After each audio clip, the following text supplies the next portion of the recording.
6 দিনের যুদ্ধ শুরু হয় 1967 সালের 5 জুন, যেখানে একদিকে ছিল ইসরায়েল আর অন্যদিকে মিশর, সিরিয়া ও জর্ডান।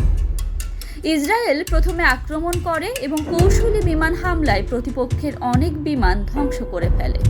মাত্র 6 দিনে ইসরায়েল দখল করে নেয় গাজা উপত্যকা, সিনাই উপদ্বীপ, গোলান হাইটস, ওয়েস্ট ব্যাংক ও পূর্ব জেরুজালেম।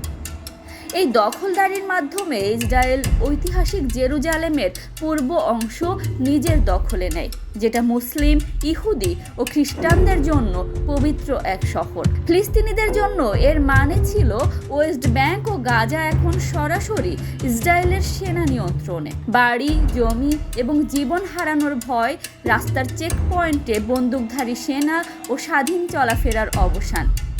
ইসরায়েলি বসতি স্থাপন শুরু হয় ফিলিস্তিনি ভূমিতে। রাজনৈতিক প্রতিক্রিয়া ও আন্তর্জাতিক অবস্থানে জাতিসংঘ পাশ করে ইউএন রেজুলেশন 242, যেখানে বলা হয় দখল করা ভূমি থেকে সরে যেতে হবে, কিন্তু ইসরায়েল তা মানে না। আরব রাষ্ট্রগুলো একযোগে ঘোষণা দেয়, no peace with Israel, no recognition, no negotiation. এই যুদ্ধের রাজনীতিতে কাজ করে শক্তির ভারসাম্য পরিবর্তন। পশ্চিমা দেশগুলোর, বিশেষ করে আমেরিকার পরোক্ষ সমর্থন ইসরায়েলকে উৎসাহিত করে।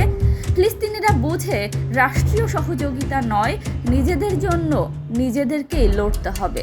এই যুদ্ধ শুধু ভূমি দখল নয়, ছিল মনোজগৎ দখলের যুদ্ধ। একটা জাতিকে ভেঙে দিতে হলে তার আশা, আকাঙ্ক্ষা, পথ চলা আর আত্মপরিচয়ের উপর দখল বসাতে হয়। 1967 সাল থেকে ফিলিস্তিনিদের বাস্তবতা বদলে যায়, আর সেই দখলের ছায়া আজও রয়ে গেছে।